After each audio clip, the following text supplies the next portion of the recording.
Hello students, आपका स्वागत है आपके अपने यूट्यूब चैनल गंगा एजुटेक में। मेरा नाम है सौरभ। पिछली 2 क्लासों में हम पढ़ चुके हैं फिजिकल वर्ल्ड। आज हम स्टार्ट करेंगे आपके 11th क्लास का second chapter units and measurement. So start करते हैं। यूनिट और मेजरमेंट। तो सबसे पहले इसको पढ़ने से पहले आप एक चीज़ समझ लीजिए कि यूनिट और मेजरमेंट दोनों इंटर रिलेटेड चीज़ हैं, यानी आपस में रिलेटेड हैं, अलग अलग नहीं है। इस चीज़ को मैं समझा तो पहली बात तो ध्यान रखिए कि यदि हम मीजर करेंगे तो किसी एक फिजिकल क्वांटिटी का मेजरमेंट करते हैं, ठीक है। जैसे लेंथ हो गई, किसी मास हो गई, उसका हमको मेजरमेंट करना है तो हमको यूनिट की ज़रूरत पड़ेगी, ठीक है। इसको एक एग्जांपल से मैं आपको समझाता हूँ, नीचे समझिए।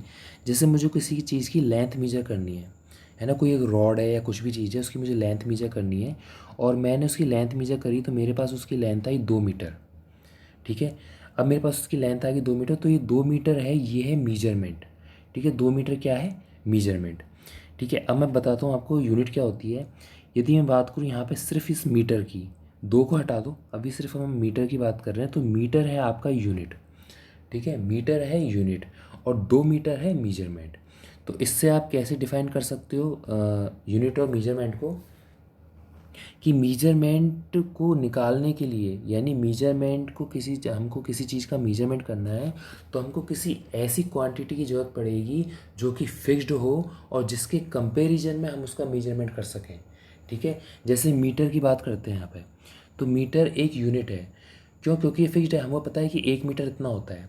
अब हमको उसका कंपेयर करके हमको किसी एक रॉड है उसकी लेंथ निकालनी है, तो उस लेंथ उसकी निकली 2 मीटर। इसका मतलब हम जानेंगे कि एक एक मीटर को यदि हम 2 बार जोड़ेंगे तो हमारे पास उस रॉड की लेंथ आ गई, ठीक है। तो हम यहाँ पर लेंथ कैसे बता पाए उस रॉड की 2 मीटर है?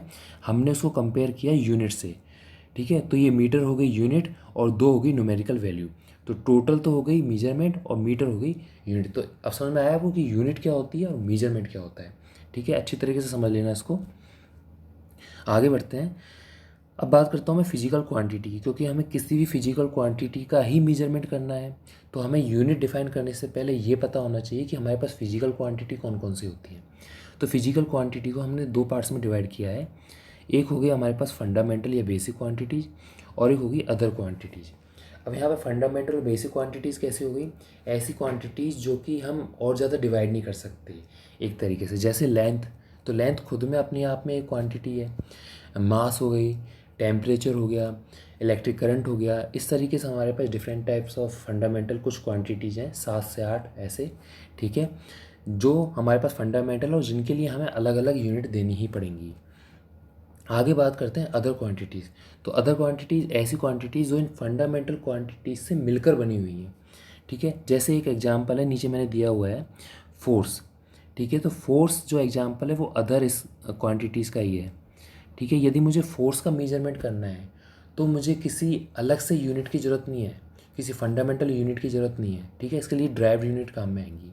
ये दोनों होती क्या है, फंडामेंटल यूनिट और ड्राइव यूनिट, अभी हम नीचे पढ़ेंगे इसको, ठीक है। तो आपको समझ में आ गई फिजिकल क्वांटिटीज़ कैसे होती हैं। एक ऐसी क्वांटिटीज़ हो गई जो फंडामेंटल है, मीन जिनको और ज़्यादा डिवाइड नहीं किया जा सकता, जैसे लेंथ, मास, टेम्परेचर।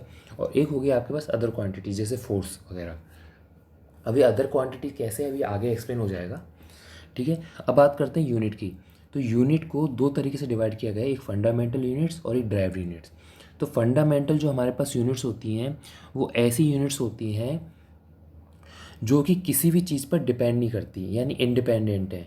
यानी जैसे मैं बात करूँ फंडामेंटल क्वांटिटी, मेरे पास लेंथ है तो लेंथ की यूनिट हो गई मेरे पास मीटर या सेंटीमीटर, ठीक है, या फिर फीट, ठीक है। यानी किसी डिस्टेंस की मेजरमेंट, मतलब डिस्टेंस की यूनिट, ठीक है। तो वो होगी मेरे पास फंडामेंटल यूनिट। अब मैं बात कर रहा हूँ ड्राइव्ड की। तो ड्राइव्ड एक ऐसी यूनिट होती है जो कि फंडामेंटल यूनिट से मिलकर बनी होती है, ठीक है। तो ड्राइव जो यूनिट है मेरे पास वो फंडामेंटल यूनिट से मिलकर बनी है। कैसे बनी है वो सुनिए। तो मेरे पास जो अदर क्वांटिटीज़ थी जैसे फोर्स, तो ड्राइव यूनिट यदि मुझे फोर्स की निकालनी है, क्योंकि फोर्स कोई फंडामेंटल क्वांटिटी नहीं है, इसका मतलब फोर्स की कोई फंडामेंटल यूनिट नहीं होगी, उसकी कोई ड्राइव यूनिट होगी। तो मैं बात करता हूँ फोर्स की। तो फोर्स की यूनिट होती है न्यूटन।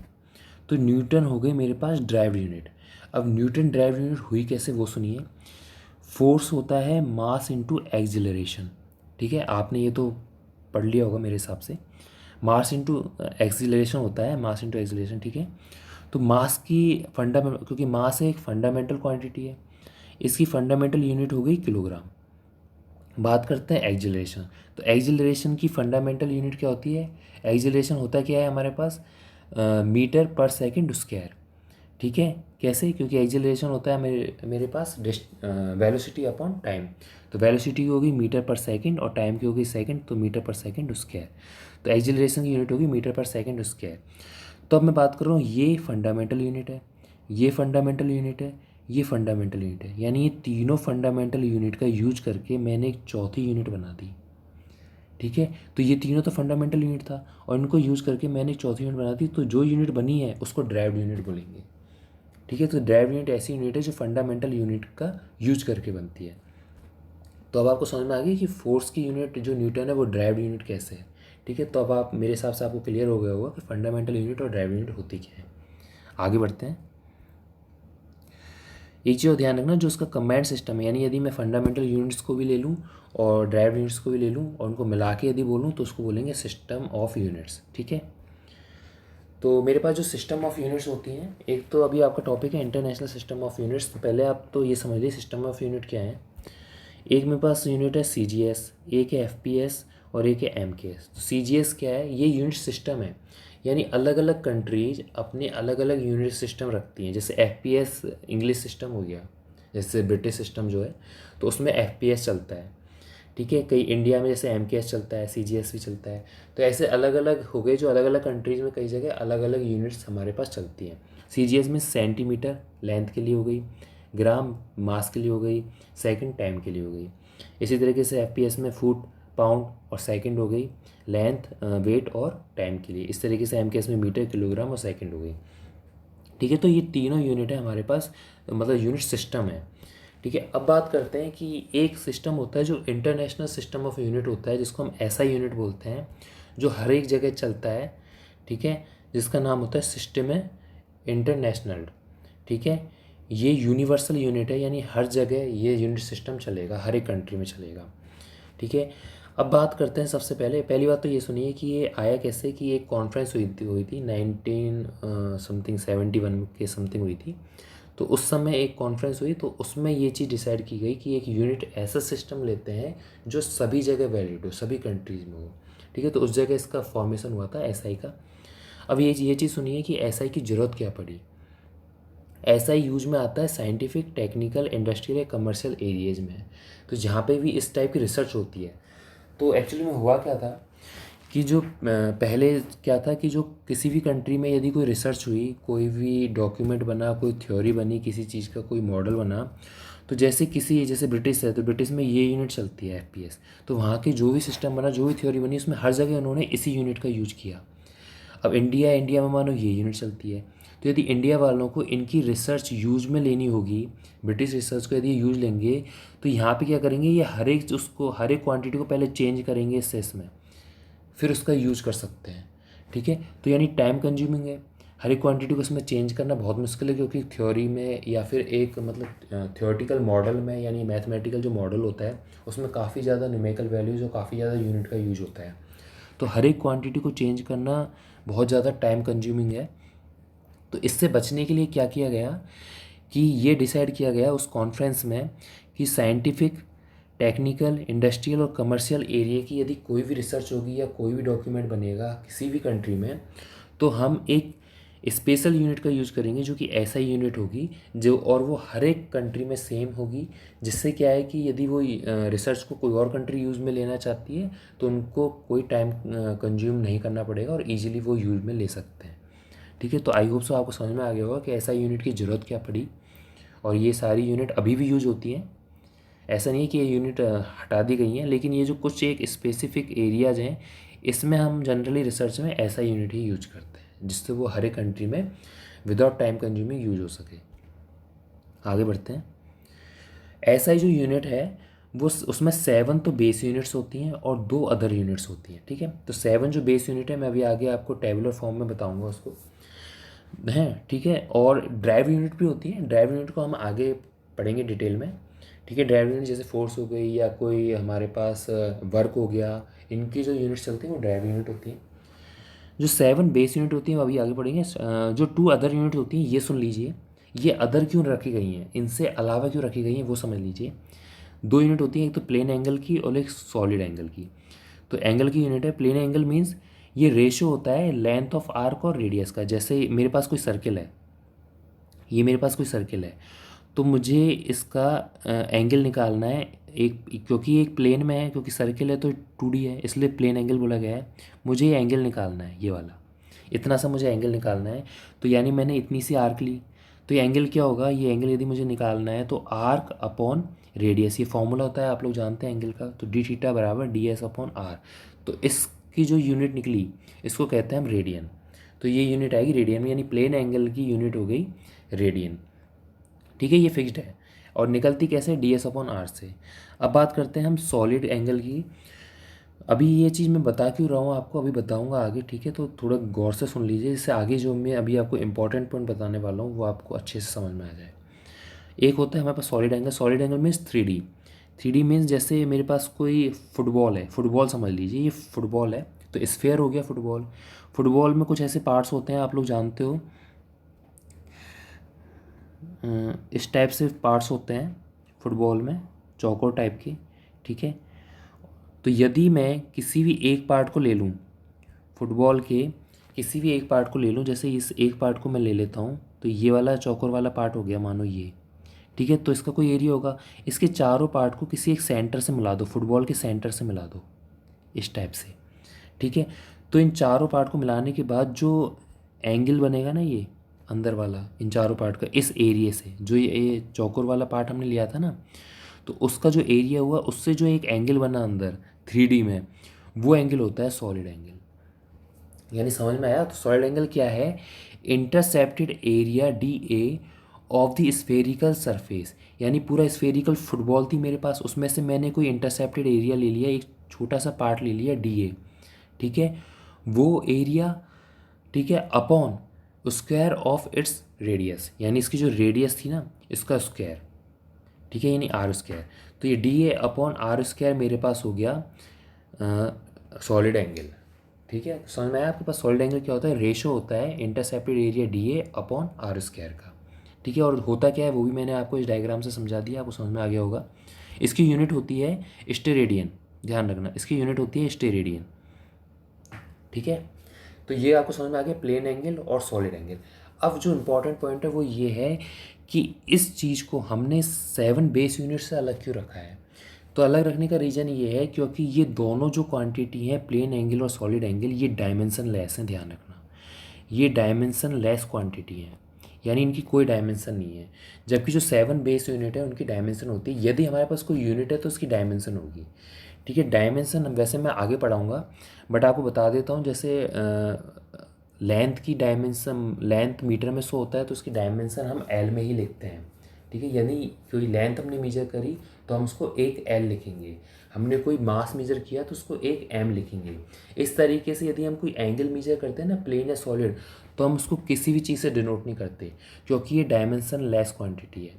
अब ये डायमेंशन लेस क्वांटिटी क्या है, क्योंकि साफ दिखाई दे रहा है आपको कि ये रेशो की फॉर्म में है, लेंथ अपॉन वही रेडियस, यानी ये भी मीटर में हो गया ये भी मीटर में, तो दोनों आपस में कैंसिल आउट हो जाएंगे।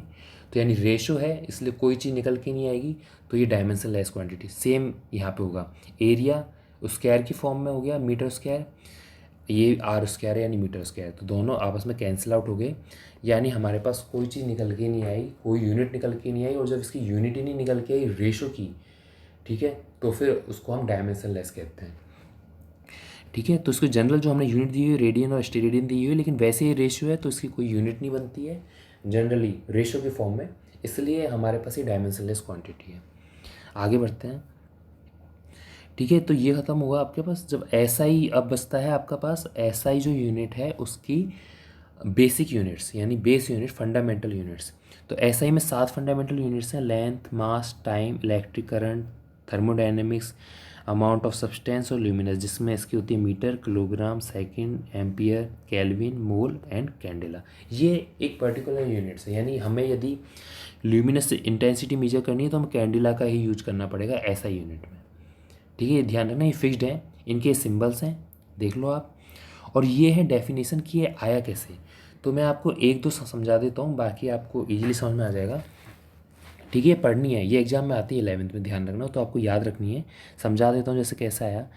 जैसे लेंथ की बात करते हैं तो इसमें क्या लिखा हुआ है, दी मीटर इज़ दी लेंथ, यानी यदि मुझे एक मीटर की बात कर रहा हूँ, एक मीटर आया कैसे कि वो इतना ही डिस्टेंस है। अभी तो हमको पता है कि एक मीटर का हम स्केल जानते हैं, एक मीटर का स्केल होता है जो कपड़े वाले जनरली यूज करते हैं।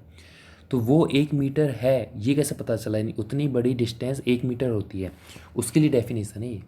The metre is the length of the path travelled by light in vacuum during a time interval of this. यानी यदि मैं बात करूँ कि लाइट यानी प्रकाश, ठीक है, वैक्यूम में, ध्यान रखना, वैक्यूम में लाइट इतने सेकंड में, एक सेकंड में नहीं, 1/299,792,458, एक सेकंड का भी इतना पार्ट, इसमें वो लाइट वैक्यूम में जितनी डिस्टेंस मीजर कर लेती है इतने टाइम में, ध्यान रखना, यानी वैक्यूम के अंदर लाइट इतने टाइम में जितनी डिस्टेंस मीजर कर देती है वो होता है 1 मीटर। समझ में आ गया डेफिनेशन कैसे है? ठीक है, इजी था। इसी तरीके से आगे सारी हैं, एक आध और ले लेते हैं हम जिससे आपको समझ में आ जाए। हाँ, ये ले लेते हैं एम्पियर वाली, ईजिली समझ में आएगा। एम्पियर वाली को ले लेते हैं। दी एम्पियर, तो इसमें क्या दिया हुआ है, the ampere is that constant current which if maintained in two straight parallel conductor. तो ये क्या कह रहा है कि दो पैरेलल कंडक्टर हैं, ठीक है, एक ही हो गया और एक ही हो गया, ऑफ इनफाइनाइट लेंथ, इनकी लेंथ इनफाइनाइट है, यानी ये आगे तक बढ़ते जा रहा है, ये भी आगे तक बढ़ता जा रहा है। ऑफ नेग्लिजिबल सर्कुलर एरिया, यानी इसका कोई एरिया नहीं है, ये बहुत पतली रॉड है, ठीक है, इसका कोई सर, यदि मैं सर्कुलर एरिया की बात करूँ क्रॉस सेक्शन की, तो ये एरिया नेग्लिजिबल है, बिल्कुल ना के बराबर है, बिल्कुल एक पतली सी ये एक वायर नुमा है जिसका कोई एरिया नहीं है। सेम ये है, इसका भी कोई एरिया नहीं है, ठीक है। तो एंड प्लेस्ड 1 मीटर अपार्ट, और इन दोनों की जो बीच की डिस्टेंस है ना, ये है 1 मीटर, 1 मीटर है ये डिस्टेंस, ठीक है। इन वैक्यूम, और ये दोनों वैक्यूम में है, would produce between these conductors a force, और हमें अब इतनी करंट इसमें प्रोवाइड करानी है, इन दोनों में हमको इतनी करंट प्रोवाइड करानी है कि इन दोनों के बीच का 1 मीटर डिस्टेंस है, इन दोनों में बीच में एक फोर्स जनरेट हो जाए, क्योंकि इलेक्ट्रिक जो फ्लक्स बनेगा, एक इलेक्ट्रिक जो मतलब फील्ड बनेगा, उसकी वजह से एक फोर्स जनरेट होगा, और वो फोर्स होगा 2 × 10⁻⁻⁷, ठीक है। इतना फोर्स जनरेट हो जाना चाहिए। तो इतना कुल मिला के बात क्या है आपको बता देता हूँ, इसका निष्कर्ष क्या निकला है कि मेरे पास दो रॉड हैं, मेरे पास दो रॉड हैं, दोनों इन्फाइनाइटी लेंथ की हैं, ठीक है, दोनों का क्रॉस सेक्शन ऑलमोस्ट नेग्लिजिबल है ना, और दोनों के बीच में 1 मीटर की डिस्टेंस है। अब यदि मैं इसमें कितनी करंट फ्लो करूं कि इन दोनों के बीच में एक फोर्स जनरेट हो जाए 2 × 10⁻⁷ का, ठीक है, तो मुझे इतना फोर्स जनरेट करने के लिए जितनी करंट इसमें फ्लो करनी पड़ेगी ना, वो है 1 एम्पियर, वो 1 एम्पियर है, ठीक है। आई होप सो आपको समझ में आ गया। इसी तरीके से बाकी सारी आप इजीली पढ़ लेना, डेफिनेशन से जो आती हैं आपको समझ में भी आ जाएंगी, नहीं आती तो आप कमेंट कर सकते हो, मैं नेक्स्ट क्लास में आपको वो चीज़ डिटेल में एक्सप्लेन कर दूँगा, ठीक है स्टूडेंट्स। तो ये था आज का वीडियो। आज हमने यूनिट्स पढ़ी हैं, नेक्स्ट क्लास में हम मेजरमेंट्स पढ़ेंगे, और अब नेक्स्ट क्लास में न्यूमेरिकल से स्टार्ट हो जाएंगे, ठीक है। तो फिजिक्स बिना न्यूमेरिकल के अधूरी है, लेकिन क्या है कि सिस्टमेटिक वे में चलना पड़ता है। तो शुरू का पार्ट थ्योरेटिकल था जो हमने अभी तक कवर किया है, मेजरमेंट्स आगे क्लास में कवर करेंगे, जो भी थोड़ा थ्योरी है पर उसमें न्यूमेरिकल स्टार्ट हो जाएंगे। तो नेक्स्ट क्लास से हम फिजिक्स में न्यूमेरिकल स्टार्ट कर देंगे। तो यदि आपको आज का वीडियो अच्छा लगा है तो प्लीज़ मेरे चैनल को सब्सक्राइब कीजिए, ज़्यादा से ज़्यादा शेयर कीजिए और एक लाइक कर दीजिए। Thank you students.